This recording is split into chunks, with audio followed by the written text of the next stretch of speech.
In his hotel suite just opposite the Royal Palace, he met the press, radio, and film people. Now, let's start from the beginning. You said away from Greece. What do you mean? Abroad. Abroad since when? Since I entered the service? Yes. Well, you know, one has to earn his life somewhere. And I have traveled a great deal. Although I tried always to divide my time between Greece, I always felt the need to go back to Greece whenever I was homesick, you know. I mean, I felt that very much. And the strange thing is that, you know, I think that my main work I did in Greece, you know, although in foreign countries, I always took notes and ideas, if you like. But I think that Greece was always present to me. I mean, I have no doubt about it. Do you feel that the prize will mean greater worldwide recognition for modern Greek literature as a whole? My dear, can I tell you something? Recognition means worth. I hope that they are going to do good works and have recognition. Now, the impact of the Nobel Prize is that, after all, there is somehow a sort of pointing out to literature, if you like to say so, and I think that there is more interest in knowing more about Greece after the Nobel Prize. Execution strategies. Next question, please. I'm Mary Johnson of the Swedish Information Service. Yes? Did you receive this letter from Vietnam after it had been announced you were awarded the Nobel? Oh, yes, yes. Oh, well, but, you know, I am just mentioning an example.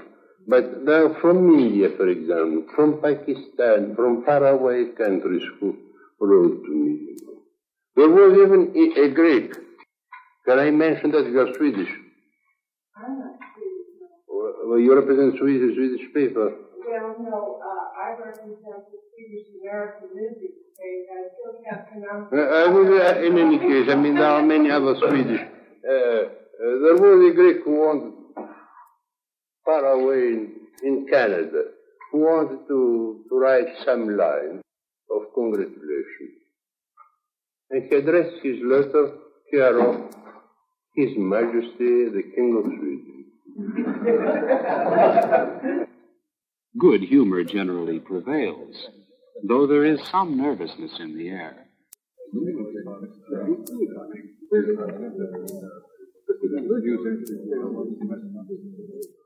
It's easy enough to find your seat.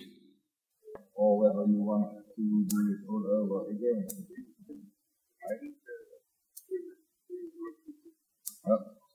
A couple of hours later, all she can do is hope for the best.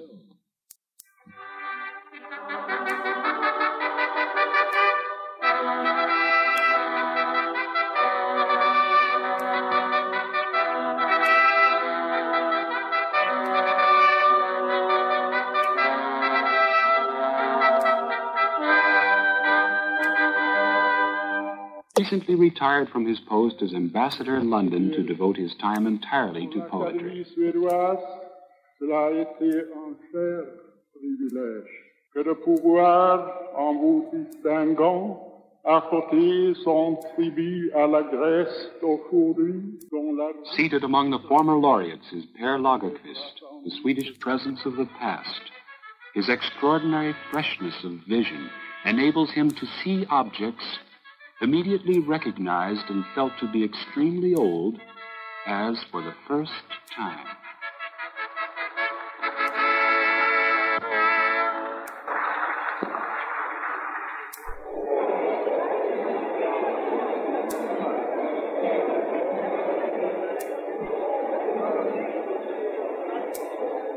At the banquet in the city hall, just as we have to cope with the monster within ourselves. En se rétrécissant, chacun de nous a besoin de tous les autres. Nous devons chercher l'homme partout où il se trouve. Quand, sur le chemin de Thèbes, Oedipe rencontra le sphinx qui lui posa son énigme, sa réponse fut l'homme. Ce simple mot détruisit le monstre. Nous avons beaucoup de monstres à détruire. Pensons à la réponse d'Oedipe. Merci.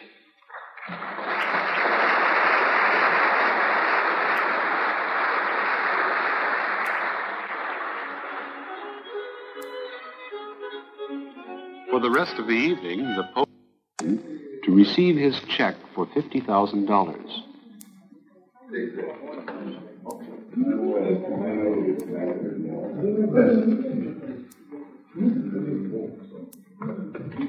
I put it in my book. He could now take a more leisurely look at his diploma, presumably not minding it in the least.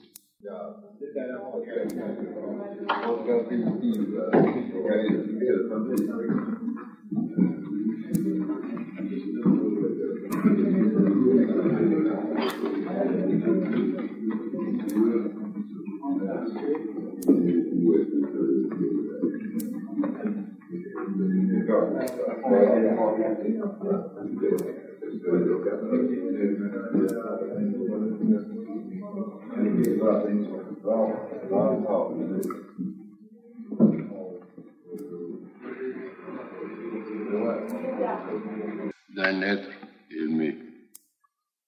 Voici le poème. Moi, pour te garder, j'ai placé 3 sentinelles.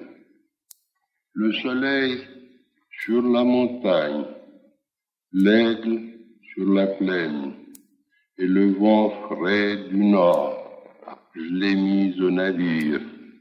Le soleil s'est couché, l'aigle s'est endormi, et le vent frais du nord fut emporté par les navires. C'est alors que Caro profita pour te prendre. With most of his official duties now That makes them near to us, I think. Oh, the little details. Yes, that's nice. This one is a larger ship. Very good one. I think they call that type. and we got our chance to engage him in conversation. Shall we sit down for a while? Yes.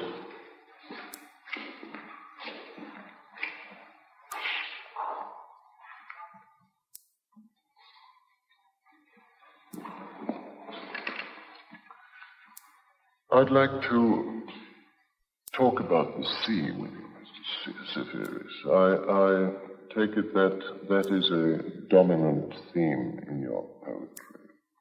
And it is a very significant symbol, isn't it? Well, you call it a symbol.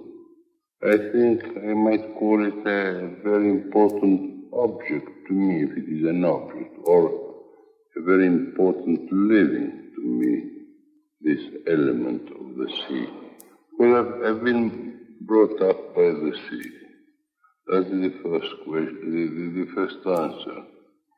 And then, of course, everything develops, in the mind of a man.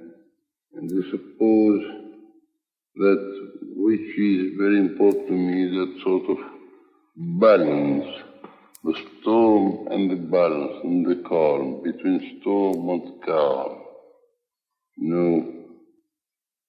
I was saying once that I like figureheads of ships because in bad weather or in good weather they don't change at all their expression. There is a problem with tradition and modernism. Tradition and modernism, you said. Let's talk about it. First of all, when we speak about tradition, I mentioned this in my lecture. I am afraid I didn't have the time to expand too much. I think tradition is something living, not something dead. It is the opposite of habit. I mean, I want to stress that motto. It is not a habit. If a tradition is alive, it's a living thing, and it helps. That's the one side. The other side is modernism. Modernism is a sort of area of experiences, and one has to grow his way, so to say, in this field which is more or less unknown and unproved and unchecked. So I don't see why the two things should be opposite. Both belong to life. Perhaps now our young generations feel that tradition is a burden. I think that they might find their way. I don't bother about it, because every living man can find his way at the end. But I don't know, perhaps they might come around again. You say somewhere that you want to talk in a simple way. Is that possible for a poet in the modern world? Well, that's a very important question, but that needs time to develop it in a satisfactory way. But still, let's say some few words about it. I think it is possible. I think that there is no reason to run after complication in every stage of life, But let's start from the beginning. When I say that, first instance is that I don't like too many ornaments. My friend Rex One observed once that if I find that a word is good enough, I don't use two words for something. And that's why I don't like the ornamental style, so to say. And they think that they have elaborated too many things. Sometimes they exhaust language by that sort of overdoing models, if you understand me. Well, the second thing goes deeper. You must know that, of course, as I have not written large amount of books, I try to be more or less compact and concentrated. But there is a second meaning. Unhappily, it is difficult to catch it if you like, but I think that some careful people who read my poems, understood quite well what I meant. But there are some few things in life which are simple, which should not be complicated, and which we should not lose from our side. We have a tendency to complicate matter so much that we deshumanize our being, so to say. That is the second aim of what I mentioned. But there are much more to be said about it, if you allow me not to go on tiring you about the matter now. Though you yourself say that people often describe your poetry as rather hard to understand. Oh, I know. I always pointing out that even Anders Osterling did that. But I was mentioning to him how strange things are in this life. When I started publishing things, poems, I think that the majority considered me as a madman. No, it is unbelievable. How the young understand much more than I do understand myself, because I forgot. I think the proper way to end our conversation is to ask you to recite one of your own poems in Greek.